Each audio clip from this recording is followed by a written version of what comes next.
ജ്യോതിസ് ചാനലിലേക്ക് എല്ലാവർക്കും സ്വാഗതം. ലോഗോസ് ക്വിസ് 2024 മുഴുവൻ പാഠഭാഗങ്ങളുടെയും ഓപ്ഷൻസോടുകൂടിയ ചോദ്യങ്ങളും ഉത്തരങ്ങളും അടങ്ങിയ 5ാം ഭാഗമാണ് ഇന്നത്തെ വീഡിയോയിൽ ഉൾപ്പെടുത്തിയിരിക്കുന്നത്. ചോദ്യം 1. ന്യായാധിപന്മാരുടെ പുസ്തകത്തിൻ്റെ ആമുഖത്തിൽ നിന്ന് ന്യായാധിപന്മാർ ന്യായപാലകർ എന്നതിനേക്കാൾ ഏത് നിലയിലാണ് അറിയപ്പെട്ടിരുന്നത്? എ. അധികാരികൾ, ബി. ഗോത്രത്തലവന്മാർ, സി. യുദ്ധവീരന്മാർ, ഡി. നേതാക്കന്മാർ. ഉത്തരം സി. യുദ്ധവീരന്മാർ. ചോദ്യം 2. ന്യായാധിപന്മാരുടെ പുസ്തകം 1-ാം അധ്യായം 9-ാം വാക്യം. ജെറുസലേം പിടിച്ചടക്കിയതിന് ശേഷം ഇസ്രായേൽ ജനം യുദ്ധം ചെയ്തത് ആരോട്? എ. കാനാന്യരോട്, ബി. പെരിസ്യരോട്, സി. ജബൂസ്യരോട്, ഡി. അമോര്യരോട്. ഉത്തരം എ. കാനാന്യരോട്. ചോദ്യം 3. ന്യായാധിപന്മാരുടെ പുസ്തകം 2-ാം അധ്യായം 6-ാം വാക്യം. ജോഷുവ ഇസ്രായേൽ ജനത്തെ പറഞ്ഞയച്ചപ്പോൾ അവർ ഓരോരുത്തരും എന്ത് കൈവശമാക്കാനാണ് പോയത്? എ. കാനാൻ ദേശം, ബി. വാഗ്ദത്ത ഭൂമി, സി. Jerusalem, D. അവകാശമായി ലഭിച്ച ദേശം. ഉത്തരം ഡി. അവകാശമായി ലഭിച്ച ദേശം. ചോദ്യം 4. ന്യായാധിപന്മാരുടെ പുസ്തകം 3-ാം അധ്യായം 9-ാം വാക്യം. കാലേബിൻ്റെ ഇളയ സഹോദരൻ്റെ പേരെന്ത്? A. Othniel, B. Arba, C. Kenaz, D. Ahiman. ഉത്തരം സി. കെനാസ്. ചോദ്യം 5. ന്യായാധിപന്മാരുടെ പുസ്തകം 4-ാം അധ്യായം 2-ാം വാക്യം. ആരായിരുന്നു കാനാൻ രാജാവായ യാബീൻ്റെ സേനാപതി? A. Heber, B. Sisera, C. Eglon, D. Purah. ഉത്തരം ബി. സിസേറ. ചോദ്യം 6. ന്യായാധിപന്മാരുടെ പുസ്തകം 5-ാം അധ്യായം 8-ാം വാക്യം. പുതുദേവന്മാരെ പുണർന്നപ്പോൾ കവാടങ്ങളിലെത്തിയത് എന്ത്? എ. രോഗം, ബി. മരണം, സി. സമാധാനം, ഡി. യുദ്ധം. ഉത്തരം ഡി. യുദ്ധം. ചോദ്യം 7. ന്യായാധിപന്മാരുടെ പുസ്തകം 6-ാം അധ്യായം 10-ാം വാക്യം. ഞാനാണ് നിങ്ങളുടെ ദൈവമായ കർത്താവ്. നിങ്ങൾ വസിക്കുന്ന ദേശത്തെ ആരുടെ ദേവന്മാരെ നിങ്ങൾ വന്ദിക്കരുത് എന്നാണ് കർത്താവ് ഇസ്രായേൽക്കാരെ ഉദ്ബോധിപ്പിച്ചിരുന്നത്? എ. അമോര്യരുടെ, ബി. കാനാന്യരുടെ, സി. ജബൂസ്യരുടെ, ഡി. പെരിസ്യരുടെ. ഉത്തരം എ. അമോര്യരുടെ. ചോദ്യം 8. ന്യായാധിപന്മാരുടെ പുസ്തകം 7-ാം അധ്യായം 2-ാം വാക്യം. സ്വന്തം കൈകൊണ്ട് തന്നെ എന്ത് നേടി എന്ന ഇസ്രായേൽ തൻ്റെ നേരെ നോക്കി വീമ്പടിക്കും എന്നാണ് കർത്താവ് ഗിദെയോനോട് പറഞ്ഞത്? എ. യുദ്ധം ജയിച്ചുവെന്ന്, ബി. രക്ഷ പ്രാപിച്ചുവെന്ന്, സി. തങ്ങളെ തന്നെ വീണ്ടെടുത്തുവെന്ന്, ഡി. ദേശം സ്വന്തമാക്കിയെന്ന്. ഉത്തരം ബി. രക്ഷ പ്രാപിച്ചുവെന്ന്. ചോദ്യം 9. ന്യായാധിപന്മാരുടെ പുസ്തകം 8-ാം അധ്യായം 7-ാം വാക്യം. പൂരിപ്പിക്കുക. സേബായെയും സൽമുന്നായെയും കർത്താവ് എൻ്റെ കയ്യിൽ ഏൽപ്പിച്ചു കഴിയുമ്പോൾ നിങ്ങളുടെ ദേഹം കാട്ടിലെ മുള്ളുകൊണ്ടും ഡാഷുകൊണ്ടും ഞാൻ ചീന്തിക്കീറും. എ. ആണി, ബി. കാരമുള്ള്, സി. വാൾ, ഡി. കത്തി. ഉത്തരം ബി. കാരമുള്ള്. ചോദ്യം 10. ന്യായാധിപന്മാരുടെ പുസ്തകം 9-ാം അധ്യായം 2-ാം വാക്യം. ജെറുബ്ബാലിൻ്റെ 70 പുത്രന്മാരും കൂടി നിങ്ങളെ ഭരിക്കുന്നതോ അതോ ഒരാൾ മാത്രം നിങ്ങളെ ഭരിക്കുന്നതോ ഏതാണ് നിങ്ങൾക്ക് നല്ലത് എന്ന് ആരോട് ചോദിക്കാനാണ് അബിമേലെക്ക് തൻ്റെ അമ്മയുടെ ബന്ധുക്കളോടും വംശക്കാരോടും ആവശ്യപ്പെട്ടത്? എ. യൂദാ നിവാസികളോട്, ബി. ഷെക്കേം നിവാസികളോട്, സി. ഓഫ്ര നിവാസികളോട്, ഡി. ഗിലെയാദ് നിവാസികളോട്. ഉത്തരം ബി. ഷെക്കേം നിവാസികളോട്. ചോദ്യം 11.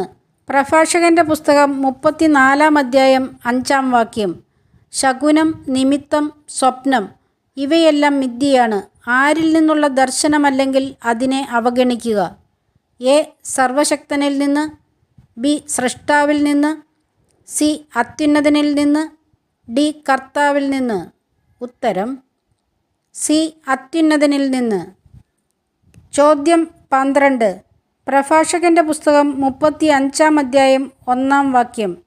കൽപ്പനകൾ അനുസരിക്കുന്നത് എന്തിനു തുല്യമാണ്? എ.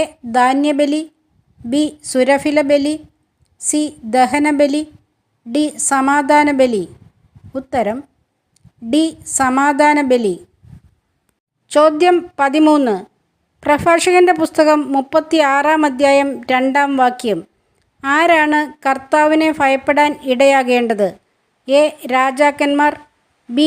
എല്ലാ ജനതകളും, സി. അന്യജനതകൾ, ഡി. ശത്രുക്കൾ. ഉത്തരം ബി. എല്ലാ ജനതകളും.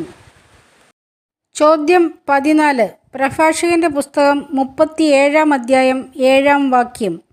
എല്ലാ ഉപദേശകരും നൽകുന്നതെന്ത്? എ. ഉപദേശം, ബി. മാർഗനിർദ്ദേശം, സി. ലക്ഷ്യം, ഡി. സമാധാനം. ഉത്തരം ബി. മാർഗനിർദ്ദേശം. ചോദ്യം 15. പ്രഭാഷകൻ്റെ പുസ്തകം 38-ാം അധ്യായം 1-ാം വാക്യം അനുസരിച്ച് ആരെയാണ് ബഹുമാനിക്കേണ്ടത്? എ. രാജാവിനെ, ബി. കർത്താവിനെ, സി. സ്നേഹിതനെ, ഡി. വൈദ്യനെ. ഉത്തരം ഡി. വൈദ്യനെ. ചോദ്യം 16. പ്രഭാഷകൻ്റെ പുസ്തകം 39-ാം അധ്യായം 2-ാം വാക്യം പൂരിപ്പിക്കുക. അവൻ വിശ്രുതരുടെ വാക്ക് വിലമതിക്കുകയും ഡാഷ് സൂക്ഷ്മമായി അപഗ്രഥിക്കുകയും ചെയ്യും. എ. ആപ്തവാക്യങ്ങളുടെ ആന്തരാർത്ഥം, ബി. പ്രബോധനങ്ങൾ, സി. പൗരാണിക ജ്ഞാനം, ഡി. ഉപമകളുടെ പൊരുൾ. ഉത്തരം ഡി. ഉപമകളുടെ പൊരുൾ. ചോദ്യം 17. പ്രഭാഷകൻ്റെ പുസ്തകം 40-ാം അധ്യായം 1-ാം വാക്യം. ഓരോരുത്തർക്കും നിശ്ചയിക്കപ്പെട്ടിരിക്കുന്നത് എന്ത്? എ. വിധി, ബി. ധാരാളം ജോലി, സി. വിശ്രമസമയം, ഡി. നിശ്ചിത സ്ഥാനം. ഉത്തരം ബി. ധാരാളം ജോലി. ചോദ്യം 18. പ്രഭാഷകൻ്റെ പുസ്തകം 40-ാം അധ്യായം 14-ാം വാക്യം. ആർക്കാണ് സന്തോഷം ലഭിക്കുക? എ. ദൈവഭക്തന്, ബി. നീതിമാന്, സി. ഔദാര്യശീലന്, ഡി. സത്യസന്ധന്. ഉത്തരം സി. ഔദാര്യശീലന്. ചോദ്യം 19. പ്രഭാഷകൻ്റെ പുസ്തകം 38-ാം അധ്യായം 6-ാം വാക്യം. മനുഷ്യൻ്റെ അത്ഭുത കൃത്യങ്ങളിൽ മഹത്വപ്പെടേണ്ടതിന് കർത്താവ് മനുഷ്യർക്ക് നൽകിയതെന്ത്? എ. ജ്ഞാനം, ബി. വൈദ്യനെ, സി. ശക്തി, ഡി. സിദ്ധികൾ. ഉത്തരം ഡി. സിദ്ധികൾ. ചോദ്യം 20. പ്രഭാഷകൻ്റെ പുസ്തകം 37-ാം അധ്യായം 10-ാം വാക്യം. ആരോടാണ് സംശയം ചോദിക്കരുതാത്തത്? എ. നിന്റെ ശത്രുവിനോട്, ബി. അസൂയാലുവിനോട്, സി. നിന്നെ സംശയിക്കുന്നവനോട്, ഡി. അലസനോട്. ഉത്തരം സി. നിന്നെ സംശയിക്കുന്നവനോട്. സബ്സ്ക്രൈബ് ചെയ്തും ഷെയർ ചെയ്തും സഹായിക്കണേ. ചോദ്യം 21. ലൂക്കായുടെ സുവിശേഷം 9-ാം അധ്യായം 1-ാം വാക്യം. യേശു 12 പേർക്കും അധികാരവും ശക്തിയും കൊടുത്തത് ആരുടെ മേൽ? എ. സകല പിശാചുക്കളുടെയും, ബി. സകല ജനതകളുടെയും, സി. പ്രപഞ്ചത്തിനു മേൽ, ഡി. ശത്രുക്കളുടെ മേൽ. ഉത്തരം എ. സകല പിശാചുക്കളുടെയും. ചോദ്യം 22. വിശുദ്ധ ലൂക്കായുടെ സുവിശേഷം 10-ാം അധ്യായം 3-ാം വാക്യം. ചെന്നായ്ക്കളുടെ ഇടയിലേക്ക് ആരെന്ന പോലെ നിങ്ങളെ ഞാൻ അയക്കുന്നു എന്നാണ് യേശു പറഞ്ഞത്. എ. മാൻപേടകൾ, ബി. കുഞ്ഞാടുകൾ, സി. ആട്ടിൻകുട്ടികൾ, ഡി. ആട്ടിൻപറ്റം പോലെ. ഉത്തരം ബി. കുഞ്ഞാടുകൾ. ചോദ്യം 23. വിശുദ്ധ ലൂക്കായുടെ സുവിശേഷം 11-ാം അധ്യായം 4-ാം വാക്യം. യേശു പഠിപ്പിച്ച പ്രാർത്ഥനയിൽ എന്ത് ഞങ്ങളോട് ക്ഷമിക്കണമെന്നാണ് പറയുന്നത്? എ. കടക്കാരോട്, ബി. തെറ്റുകൾ, സി. കുറവുകൾ, ഡി. പാപങ്ങൾ. ഉത്തരം ഡി. പാപങ്ങൾ. ചോദ്യം 24. വിശുദ്ധ ലൂക്കായുടെ സുവിശേഷം 12-ാം അധ്യായം 6-ാം വാക്യം. 2 നാണയത്തുട്ടിന് വിൽക്കപ്പെടുന്ന 5 കുരുവികളിൽ ഒന്നുപോലും വിസ്മരിക്കപ്പെടുന്നില്ലാത്തത് എവിടെ? എ. സിനഗോഗിൽ, ബി. ബലിപീഠത്തിൽ, സി. ദൈവസന്നിധിയിൽ, ഡി. സ്വർഗത്തിൽ. ഉത്തരം സി. ദൈവസന്നിധിയിൽ. ചോദ്യം 25.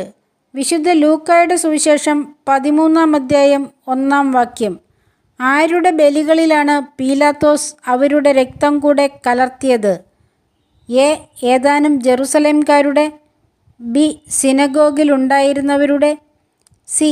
ഏതാനും ഗലീലിയക്കാരുടെ, ഡി. ഏതാനും യഹൂദരുടെ. ഉത്തരം സി. ഏതാനും ഗലീലിയക്കാരുടെ. ചോദ്യം 26. വിശുദ്ധ ലൂക്കായുടെ സുവിശേഷം 14-ാം അധ്യായം 1-ാം വാക്യത്തിൽ യേശു ആരുടെ വീട്ടിൽ ഭക്ഷണത്തിന് പോയി എന്നാണ് പറയുന്നത്? എ. ഫരിസേയൻ്റെ, ബി. ചുങ്കക്കാരൻ്റെ, സി. സക്കേവൂസിൻ്റെ, ഡി. ഫരിസേയ പ്രമാണിയുടെ. ഉത്തരം ഡി. ഫരിസേയ പ്രമാണിയുടെ. ചോദ്യം 27. വിശുദ്ധ ലൂക്കായുടെ സുവിശേഷം 15-ാം അധ്യായം 8-ാം വാക്യം.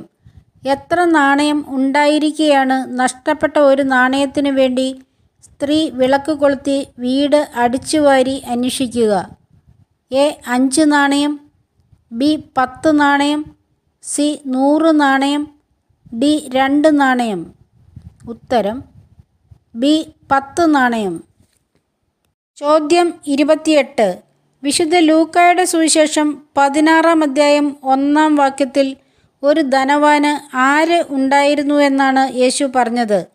എ. സ്നേഹിതൻ, ബി. ഭൃത്യൻ, സി. കാര്യസ്ഥൻ, ഡി. ദാസൻ. ഉത്തരം സി. കാര്യസ്ഥൻ. ചോദ്യം 29. വിശുദ്ധ ലൂക്കായുടെ സുവിശേഷം 15-ാം അധ്യായം 29-ാം വാക്യത്തിൽ വർഷങ്ങളായി താൻ എന്തു ചെയ്യുന്നുവെന്നാണ് ധൂർത്തപുത്രൻ്റെ ഉപമയിലെ മൂത്തപുത്രൻ പിതാവിനോട് പറഞ്ഞത്? എ.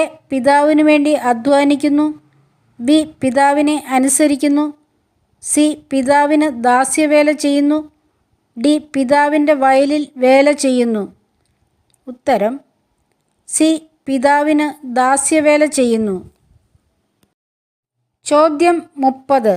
വിശുദ്ധ ലൂക്കായുടെ സുവിശേഷം 14-ാം അധ്യായം 23-ാം വാക്യം അനുസരിച്ച് പെരുവഴിയിലും ഇടവഴികളിലും ചെന്ന് ആരെയെല്ലാം അകത്തേക്ക് വരാൻ നിർബന്ധിക്കാനാണ് യജമാനൻ ദാസനോട് പറഞ്ഞത്?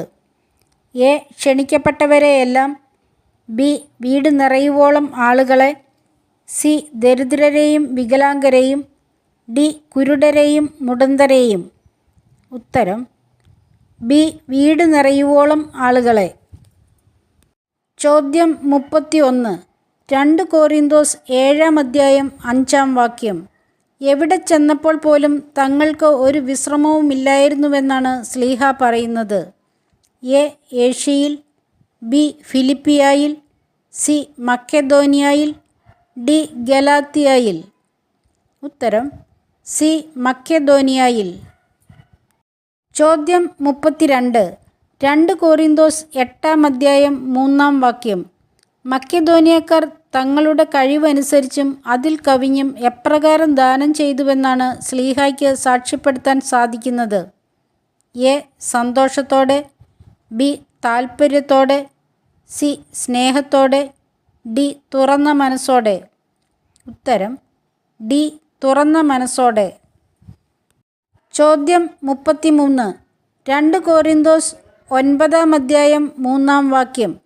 കോറിന്തോസുകാരുടെ തീഷ്ണത നിരവധി ആളുകൾക്ക് എന്ത് നൽകിയിട്ടുണ്ട് എന്നാണ് ശ്ലീഹ പറയുന്നത്? എ. വിശ്വാസം, ബി. പ്രത്യാശ, സി. ഉത്തേജനം, ഡി. സമാധാനം. ഉത്തരം സി. ഉത്തേജനം. ചോദ്യം 34. 2 കോറിന്തോസ് 10-ാം അധ്യായം 4-ാം വാക്യം. പൂരിപ്പിക്കുക. ഞങ്ങളുടെ സമരായുധങ്ങൾ ജഡികമല്ല, ദുർഗമങ്ങളായ കോട്ടകൾ തകർക്കാൻ ഡാഷിൽ അവ ശക്തങ്ങളാണ്. എ. ദൈവത്തിൽ, ബി. വചനത്തിൽ, സി സുവിശേഷത്തിൽ, ഡി കർത്താവിൽ. ഉത്തരം എ ദൈവത്തിൽ. ചോദ്യം 35. 2 കോരിന്തോസ് 11 അധ്യായം 6 വാക്യം. പൗലോസ്ലീഹ പിന്നോക്കമല്ലാത്തത് എന്തിൽ? എ വാക്ചാതുര്യത്തിൽ, ബി പ്രസംഗചാതുര്യത്തിൽ, സി അറിവിൽ, ഡി വിശ്വാസത്തിൽ. ഉത്തരം സി അറിവിൽ. ചോദ്യം 36. 2 കോരിന്തോസ് 12 അധ്യായം 10 വാക്യം. പൂരിപ്പിക്കുക. ബലഹീനതകളിലും ആക്ഷേപങ്ങളിലും ഞെരുക്കങ്ങളിലും പീഡനങ്ങളിലും അത്യാഹിതങ്ങളിലും ഞാൻ ഡാഷ് സന്തുഷ്ടനാണ്. എ വചനത്തെ പ്രതി, ബി സുവിശേഷത്തെ പ്രതി, സി വിശ്വാസത്തെ പ്രതി, ഡി ക്രിസ്തുവിനെ പ്രതി. ഉത്തരം ഡി ക്രിസ്തുവിനെ പ്രതി. ചോദ്യം 37. 2 കോരിന്തോസ് 13 അധ്യായം 5 വാക്യത്തിൽ ആര് നിങ്ങളിലുണ്ട് എന്ന് നിങ്ങൾക്ക് ബോധ്യമായിട്ടില്ലേ എന്നാണ് പൗലോസ്ലീഹ കോരിന്തോസുകാരോട് ചോദിക്കുന്നത്. എ പരിശുദ്ധാത്മാവ്, ബി യേശുക്രിസ്തു, സി ദൈവിക ജീവൻ, ഡി സുവിശേഷം. ഉത്തരം ബി യേശുക്രിസ്തു. എന്നെ സഹായിക്കുന്ന ഓരോരുത്തരെയും ഒരുപാട് സ്നേഹത്തോടെ പ്രാർത്ഥനയോടെ ഓർത്തുകൊണ്ട് ഈശോയുടെ നാമത്തിൽ നന്ദി, നമസ്കാരം.